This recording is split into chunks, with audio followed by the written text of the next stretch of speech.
Salut à tous les amis, j'espère que vous allez bien. On se retrouve ce jeudi 15 janvier pour une nouvelle vidéo jour de match. Jour de match, Copa del Rey, le FC Barcelone se déplace au Racing Santander pour affronter donc cette équipe. Attention, attention les amis, dans cette vidéo on va parler du Real Madrid, du Barça, l'actualité Cancelo, beaucoup d'éléments. Attention, pourquoi je vous dis attention? Parce que le Real Madrid hier a été éliminé contre cette équipe d'Albacete. Forcément, moi perso, j'étais pas devant le match, j'étais plutôt sur la CAN avec la qualif du Maroc et là aussi je suis content et donc forcément, en plein match, quand tu vois que le Real Madrid, est mené 2-1 à la fin du match, ils reviennent 2-2 et ils se prennent le 3-2 à la fin du match, les amis, c'est encore plus amusant. C'est encore plus amusant. On s'est bien marré hier, on s'est bien marré, quelques tweets, mais attention, ce soir, il faut pas que le Barça fasse la même bévue.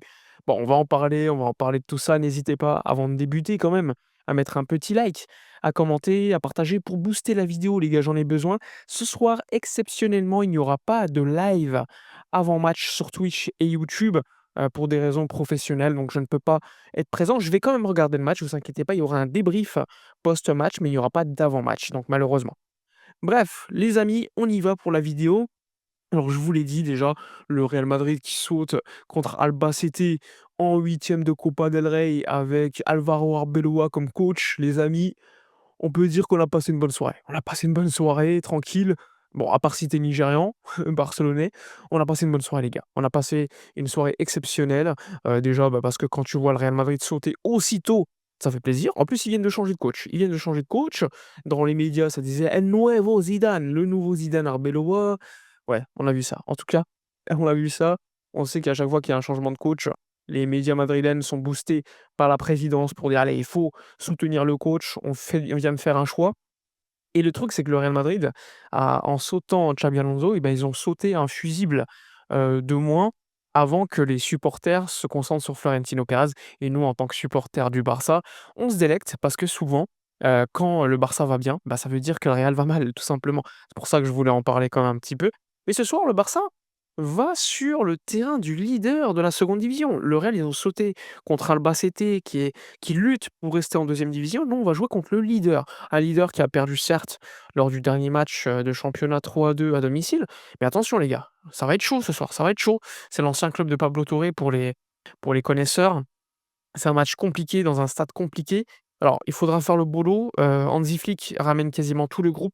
Il n'y aura pas Frenkie de Jong parce qu'il est suspendu. Il n'y a pas Dro parce qu'il est blessé. Il n'y a pas quelques jeunes comme Geoffrey Torrens. Mais on a eu la convocation d'équipe et l'information de cette convocation d'équipe, c'est la présence de Joao Cancelo. Cancelo qui a donc été inscrit pour la Liga et inscrit pour la Copa del Rey. Excellente nouvelle. Par contre, problème, pour ceux qui ne le savent pas, Joao Cancelo ne pourra pas jouer la Ligue des Champions avant les phases KO. Donc, c'est-à-dire que la phase de Ligue, Cancelo ne pourra pas la jouer parce qu'il n'est pas encore réglementairement inscrit. On peut pas l'inscrire jusqu'à, la phase KO, c'est-à-dire les 16e de finale si le Barça va en phase, KO, play-off, soit en huitième de finale si le Barça se qualifie. Donc il faut pas l'oublier, Cancelo pourra pas jouer les 2 derniers matchs de Ligue des Champions. Mais il sera dispo pour la Liga et il sera dispo ce soir parce qu'il est dans la convocation d'équipe. Alors, il faudra être sérieux. Je pense que Flick, en voyant le résultat du Real, eh bien, a reçu une alarme. Attention, match dangereux, match risqué. Et c'est pour ça qu'il a pris quasiment tout le groupe avec lui pour faire le voyage. Alors évidemment, il y a des informations à côté, j'en ai parlé lors de mon live et lors de ma dernière vidéo concernant Julian Alvarez, donc n'hésitez pas à aller la revoir. C'est une vidéo ultra importante parce que je parle pas que de Julian Alvarez, je parle aussi de Marcus Rashford et je parle aussi un petit peu du mercato d'hiver qui se profile. Autre information mercato d'été et autre information pour ceux qui ne sont pas au courant, le FC Barcelone, vous le savez, aujourd'hui, il y a toujours des travaux quasiment quotidiens au Spotify Camp Nou. L'objectif des 62 000 personnes va devoir attendre. Normalement, ça devrait se faire courant le mois de février et non pas contre Oviedo. Le prochain match contre Oviedo, donc le 25 janvier, sera toujours avec cette limite de spectateurs. Il n'y aura toujours pas 62 cas, ni la grada animation. Il faudra patienter courant du mois de février, donc à peu près un mois pour un retour avec 62 000 personnes et là, enfin, la grada animation. Ce qui n'a pas plu à la Porta parce que la Porta considère qu'avec la mairie doit faciliter parfois, l'autorisation de certaines choses.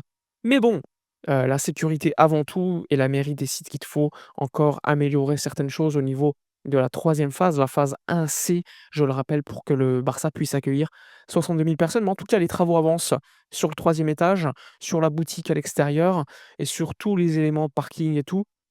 C'est ultra important. L'objectif, c'est quand même d'être à la saison prochaine, on va dire au mois de janvier, avec 90 cas, voire peut-être un peu plus tôt. Donc ça, c'est l'objectif, 90 000 personnes la saison prochaine.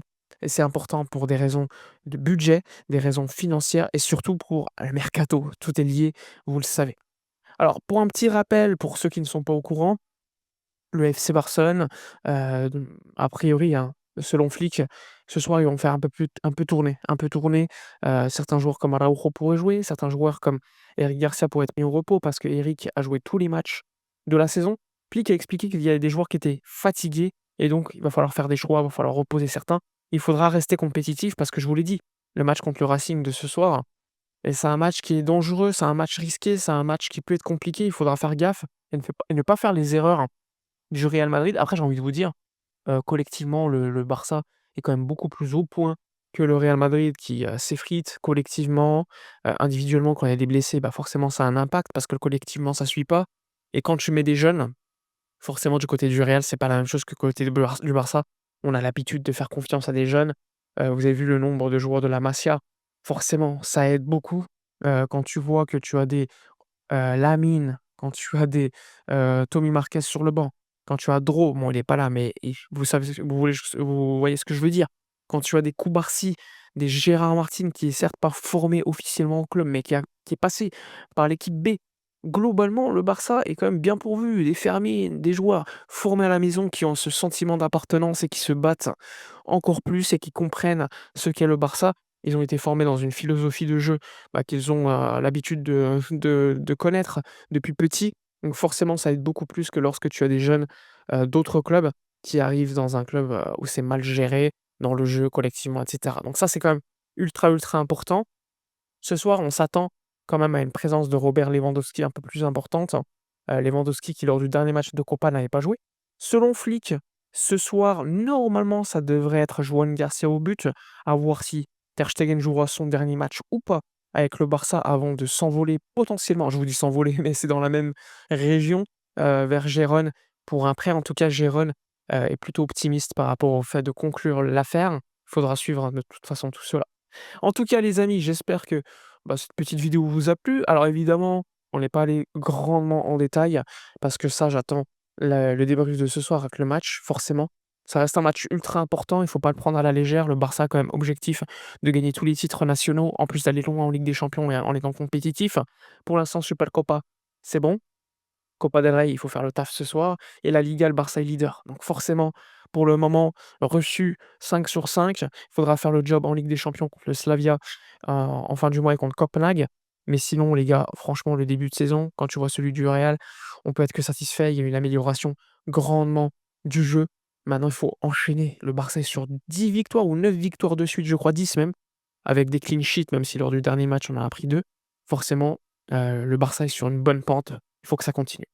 Voilà pour les informations de la journée. N'hésitez pas les gars ou les filles à mettre un petit commentaire, à liker, commenter, partager, à booster la vidéo.